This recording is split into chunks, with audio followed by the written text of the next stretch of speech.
एक कवि और बचा हुआ है। बचा हुआ क्या, धरा हुआ है। और ऐसा लगता है जैसे जाम बनते हैं। किष्किंधा पहाड़ पर खड़ा हुआ है। जो मेरे पास है वो सोमदत्त व्यास है। अभी तक कविता की प्यास है। इन पे एक कविता बहुत खास है। क्या बात है यार। ऐसा लगे जैसे मंच की जी सांस है। बहुत देर तक आपको जो है कविता से भी जोड़ा और चुटकुलों से तो उसने करीब चुटकुलों का तो बादशाह है ही। खैर मित्रों, अगर आपका मन हो, वैसे मैं आपको हंसा सकता हूँ, काफ़ी देर तक कुछ कर सकता हूँ, ऐसा कुछ नहीं है। ये जो पैरा बैठा हुआ है ना, शनिश्चराय कपड़े पहन के, शादी पे भी इसने यही नाटक किया था। जैसी शादी हुई, पत्नी आई, वही शनिश्चराय कपड़े पहन रखे थे इसने।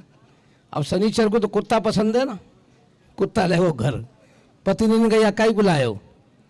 बोले बाजे वक्त तेरी सुरक्षा के काम आएगा। तो पत्नी का जवाब देखना है, बात कहीं से कहीं निकलती है। पत्नी ने कहा मैं यही तो कह रही हूँ, मेरी सुरक्षा के लिए इस कुत्ते की क्या जरूरत है, आप हो तो सही। तो मेरा मतलब है ये हंसने हंसाने। चलो चलो कहो, आप तो मेरे बड़े भाई हैं, कहो। नहीं, मैं चाहता हूँ कि ग्रामीण लोग हैं, गांव के लोग हैं, कुछ ऐसा इन पे महसूस हो कि भाई मफतलाल जी ने जो कार्यक्रम कराया था वो केवल चुटकुलों तक भी सीमित नहीं रहा, कोई बात खास भी हुई। तो अगर आप चाहते हैं तो मैं कुछ पंक्तियां आपके बीच में अच्छी रख के पढ़ना चाहता हूं। बाकी ये लफाजियां तो हम करते ही हैं कवि सम्मेलन में, लेकिन अगर चाहते हैं ताली बजाए एक बार, क्योंकि मेरी कोई ज़रूरत नहीं है, मैंने तो मेरा काम पूरा कर दिया। मफतलाल जी ने लिखा हुआ है मन संचालक, और मन संचालक काम होता है कवि को माइक पे खड़े करना। मैंने सभी खड़े कर दिए, अब मैं बाद में मेरी ज़रूरत थोड़ी, मैं खड़ा हूँ नहीं हूँ, लेकिन चूंकि आपको देख कर रखे, आपके कविता के शौकीन हैं, कविता सुनते हैं। लीजिए मित्रों, मैंने शहीदों के लिए बहुत लिखा है, भाई ने भी शहीदों की कविता पढ़ी, लेकिन मैं माँ के लिए 3-4 छंद पढ़ के आपके बीच से अपना स्थान ग्रहण करूंगा। स्वागत। अगर आप चाहते हैं तो जोरदार ताली मुझे लगे। कविता स्वागत। कविता जो है दिल से जैसे लिखी जाती है, दिल से सुनी भी जाती है, इसलिए और बहुत ज़रूरत है हमारे समाज के लिए। हमारे माँ बाप को और हम अपने वृद्धों को, अपने पूर्वजों को, अपने उनकी पूजा करें तो अच्छी बात है। सुनो आप, माँ के लिए अलग अलग कामनाएं होती है साहब। मेरी कामना क्या है? जो मेरी कामना है वही आपकी कामना होगी और होनी भी चाहिए। मैं भूमिका ज़्यादा नहीं रखना चाहता, क्यों? मैं चाहता हूँ, मौसम बदल रहा है, समय थोड़ा जा रहा है। हमारी कवित्री एटा से आई हैं, वो भी कई बार कह चुके हैं व्यास जी मुझे निकलना है, तो मैं चाहता हूँ कि ज़्यादा समय नहीं और अच्छी बात है जाए। अच्छी बात इसलिए हो जाएगा आपको लगे कि जहाँ कवि सम्मेलन मफतलाल जी ने कराया था उसमें कुछ था, इसलिए पढ़ता हूँ, सुन लो। पीने वाले की तो बस इतनी सी कामना है, शाम के समय जरूर जाम होना चाहिए। पीने वाले की तो बस इतनी सी कामना है, जाम का जरूर इंतजाम होना चाहिए। और धनवान धन के ही चारों ओर घूमता है, उसके लिए तो बस दाम होना चाहिए।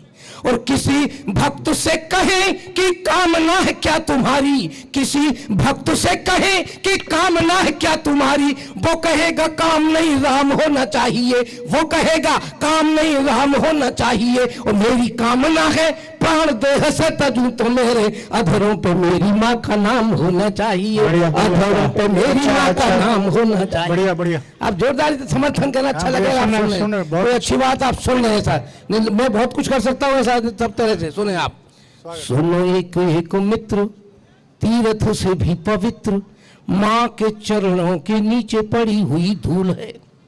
सुनो, हाँ सुनो, एक मित्र तीर्थ से भी पवित्र, माँ के चरणों के नीचे पड़ी हुई धूल है। काशी का व ननकाना मैंने तो यही है माना, माँ है घर में तो कहीं जाना ही फिजूल है।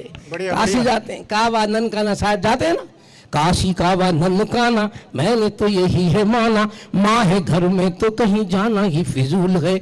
जिसने सहा था सूल यानी पीड़ा, और पीड़ा प्रसव पीड़ा। मैंने डॉक्टर से पूछा था, अब मेरा बेटा भी डॉक्टर है, मैंने उससे पूछा था, मैं बेटा कितना दर्द होता है जब बच्चा पैदा करती है माँ? बोले पापा ये समझ लो 2 से 26 हड्डी टूट जाए। आदमी तो सहन कर ही नहीं सकता जो पीड़ा माँ सहन करती है। तब पढ़ता हूँ, सुनो क्या बात है? सुनो, एक एक मित्र तीर्थ से भी पवित्र, माँ के चरणों के नीचे पड़ी हुई धूल है। काशी काबा ननकाना मैंने तो यही है माना, माँ है घर में तो कहीं जाना ही फिजूल है।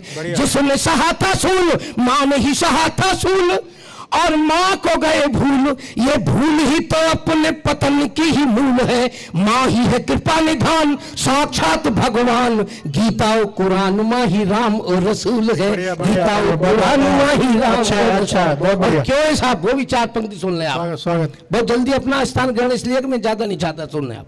क्यों है माँ का स्वभाव कैसा है?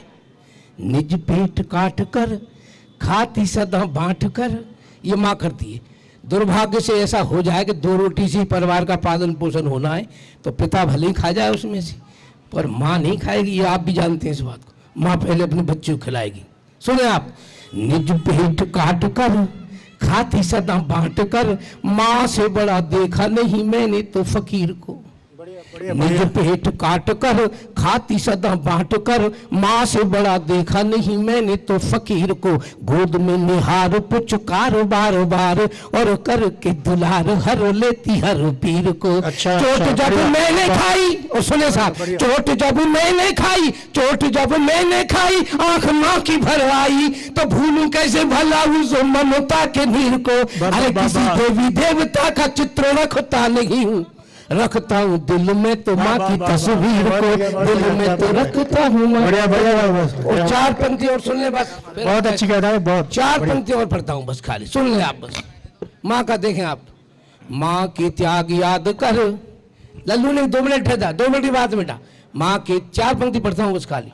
माँ के त्याग याद कर, दिल में उतार कर, ममता की भावना के भाव भर लीजिए। और जिसने 9 मास तक माँ रखती है पेट में, गर्भ में, तुम नहीं रख सकते, 2 किलो पत्थर बांध के देख लेना, 2 घंटे बाद ही फेंक दोगे इसको, तब माँ की हिम्मत है।